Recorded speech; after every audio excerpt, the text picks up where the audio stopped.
This is the beautiful land of Israel and Palestine. The world's three largest religions, Islam, Christianity, and Judaism, consider it Holy Land.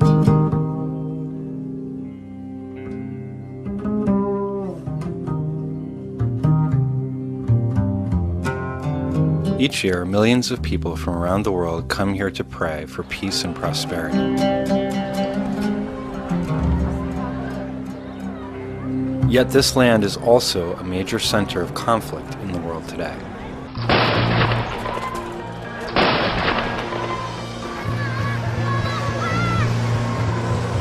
For Jewish Israelis, the conflict centers on protecting a homeland created for the Jewish people in 1948.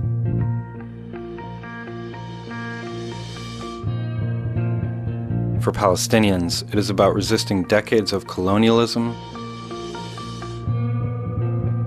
expulsion, occupation, and apartheid.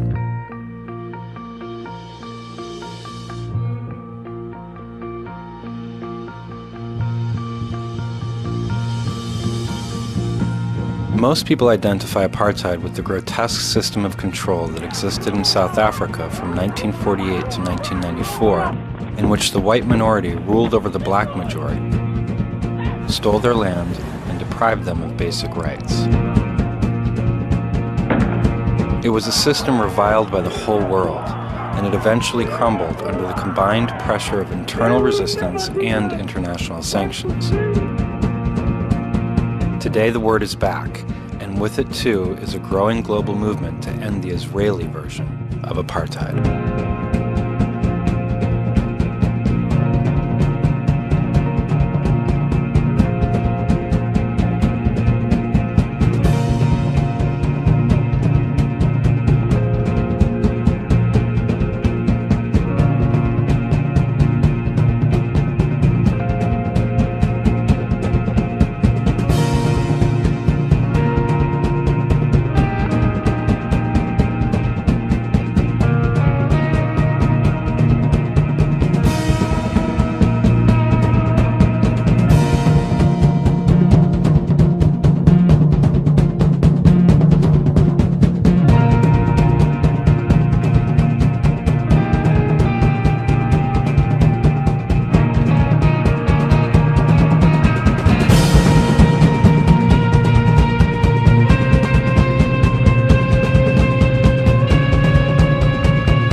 Life in the occupied territories has been increasingly described by many people as akin to apartheid. Apartheid is the only term that accurately defines the system that Israel is trying to develop. It isn't just a policy. It's not just discrimination. It's the way the system is structured. It's a separation of populations in which one group permanently and institutionally dominates another group.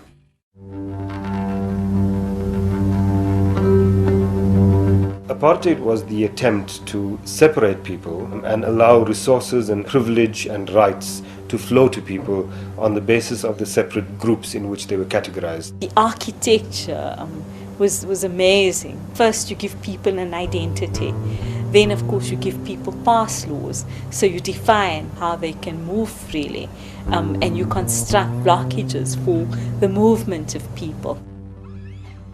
I have been able to visit Israel and Palestine. What I experienced there was such a crude reminder of our painful past in apartheid South Africa. I think for me the one element of apartheid that stands out is the influx control system, where there were very tight, rigid policies and people had to carry passes that enabled them to travel from one area to another.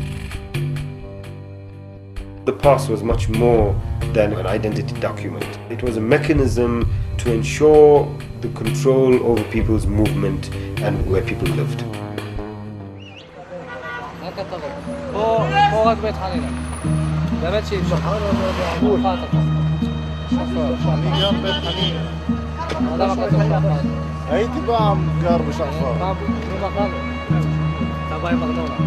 תבואי עם ארנונה שיהיה כתוב בית חולים.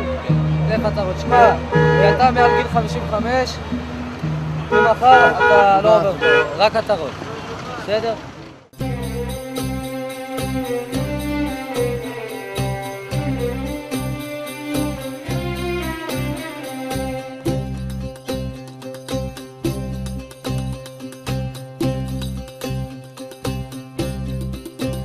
On the roads, when you travel in the West Bank, on the checkpoint there's lanes.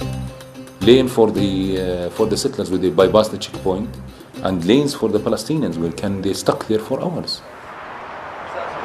In the worst times of apartheid in South Africa, we never had the separate roads that you find in the West Bank, for example, which in South Africa we didn't dream that we'd have roads that would be only for whites. It's worse than a prison. No access to the hospitals, no access to the education, no access for socially to your people. South Africa, they were talking about 13% of South Africa to the South African people in cantons. Here, when you look at the map now with the wall, what they are created is about leaving to the Palestinians 12% of our historical land.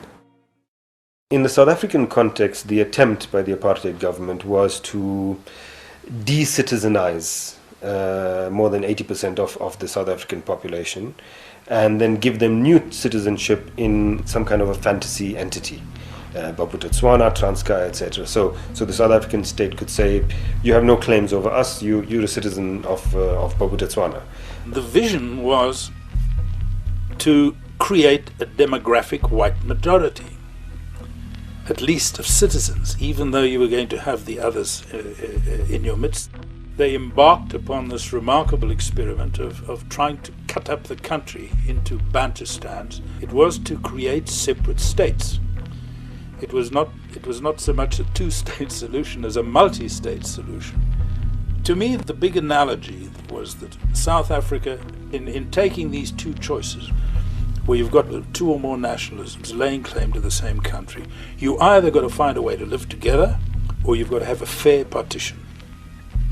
The big similarity between apartheid South Africa and the Israeli-Palestinian situation is that both decided to have a partition solution. And in both cases, it was a grotesquely unfair partition. The apartheid authorities had what they called black spots, incidents where black people were occupying land, and what they therefore did was to send in the police, send in the military with heavy trucks that would break down the homes of people and that would remove families that have been staying on land for decades and remove them and just dump them. It was nice in so far until the Afrikaner people started harassing us. They said we are staying nearer to town. We are blacks, we are not supposed to stay there. Because they said we can't stay near the white people, so that they must separate us, we mustn't be together. So they take this place, they give it to the whites.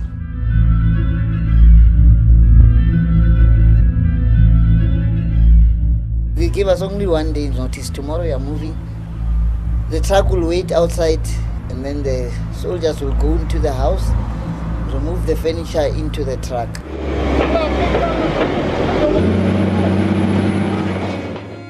They just bulldoze it to the ground. They take the family out, the bulldozer comes. Then take you children, put you behind the truck, the mother and father.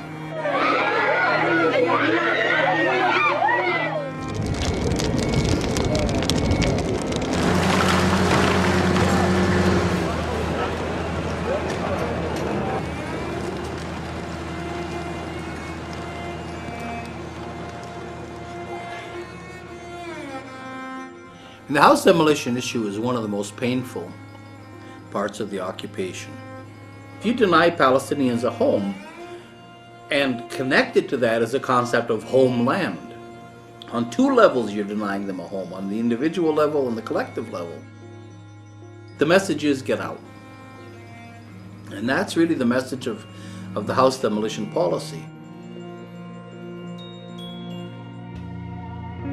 Wednesday, July 22nd, 1962. The Boers are breaking down our house. 2 bulldozers. And of course the house crumbled. I felt the pain.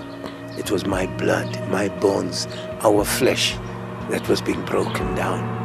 No book can describe, no poem can describe the horror, because our houses were not houses, they were human beings. I saw bone and blood and veins and brains.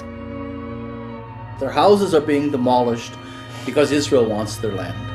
And it wants to either force them out of the country or confine them to little islands in what we call a Bantustan.